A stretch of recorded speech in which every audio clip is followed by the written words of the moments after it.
السلام علیکم۔ حضرت نوح علیہ السلام کی کشتی سے متعلق ہم ذکر کر رہے تھے کہ ان کی کشتی کتنے دن پانی میں رہی اور کس طرح ان کی کشتی جو ہے پانی جب ان کا پانی جو ہے ختم ہو گیا تھا پھر وہ رکی، اور حضرت نوح علیہ السلام جو ہے کیسے کشتی سے باہر آئے، تو اس کے بارے میں جو اتنی روایت ہے ہم نے کچھ پڑھی ہیں، آگے بھی پڑھتے ہیں۔ حضرت ابو ہریرہ رضی اللہ تعالیٰ سے مروی ہے کہ انہوں نے فرمایا کہ ایک دن نبی کریم صلی اللہ علیہ وسلم یہود کی ایک جماعت کے پاس سے گزرے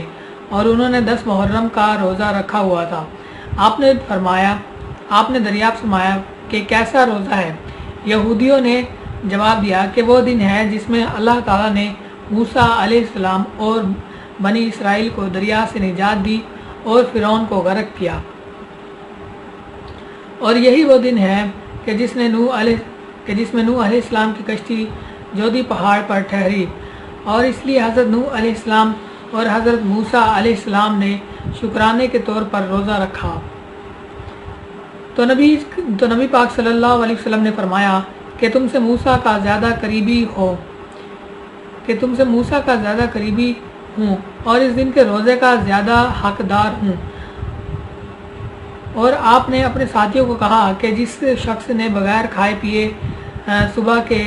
کی ہے اور وہ اپنا روزہ مکمل کر کے، اور جس نے اپنی بیوی سے مباشرہ کی ہے تو وہ اپنا باقی ماندہ دن اسی طرح مکمل کرے۔ اور صحیح بخاری میں اس روایت کا ایک اور سند سے شاہد بھی ہے، اور اس میں نوح علیہ السلام کا ذکر غریب ہے، اور بعض جاہل قسم کے لوگوں کا کہنا ہے کہ کشتی میں جو کچھ لوگوں کے پاس تھا وہ انہوں نے کھا لیا اور ان کے پاس گندم کے دانے تھے، انہوں نے اسے پیسہ اور نظر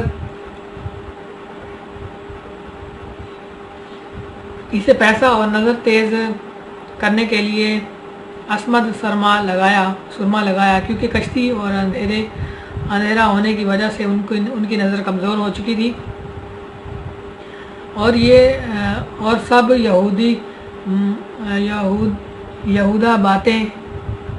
سب بےہودہ باتیں ہیں جو اسرائیلیت سے لی گئی ہیں، منقطع سند کے ساتھ جو قابل اعتماد نہیں ہے۔ محمد بن اسحاق فرماتے ہیں کہ جب اللہ تعالیٰ نے طوفان کو ختم کرنا چاہا تو اس نے روح زمین پر ہوا چھوڑ دی، جس سے پانی رک گیا اور زمین کے چشمے ابلنا بند ہو گئے اور پانی کم ہونا شروع ہو گیا، یہاں تک کہ بالکل خشک ہو گیا۔ اہل کتاب کے خیال کے مطابق کشتی 7ویں مہینے رجب کی 17 تاریخ کو جودی پہاڑ پر رکی، اور 10ویں ماہ کی پہلی تاریخ کو پہاڑ کی چوٹیاں نظر آنے لگی۔ جب 40 دن مزید گزر گئے تو نوح علیہ السلام نے کشتی کا روشن دان کھولا، اور اس میں پہلے ہی بنا ہوا تھا، اور کوے کو بھیجا کہ پانی کے متعلق خبر لائے، لیکن وہ واپس نہ آیا۔ پھر کبوتر کو بھیجا، وہ کچھ دیر بعد واپس آیا تو انہوں نے اس کے پاؤں میں کوئی ایسی نشانی نہ دیکھی جس سے اندازہ ہو کہ وہ کہیں بیٹھا ہے۔ نوح علیہ السلام نے روشنائی سے ہاتھ باہر نکال کر اس کو پکڑ کر کشتی کے اندر داخل کر دیا، پھر 7 دن کے بعد دوبارہ پانی کے متعلق معلومات کرنے کے لیے اس کو بھیجا تو وہ لوٹ کر نہ آیا۔ پھر وہ شام کے وقت واپس آیا تو نوح علیہ السلام نے معلوم کر لیا کہ زمین کی سطح ظاہر ہو چکی ہے۔ طوفان کے آنے سے لے کر نوح علیہ السلام کے کبوتر بھیجنے تک، جب ایک سال مکمل ہوا تو دوسرے سال محرم کی پہلی تاریخ ہوئی تو روئے زمین مکمل طور پر ظاہر ہو گئی، اور نوح علیہ السلام نے کشتی کا ڈھکن کھول دیا۔ ابن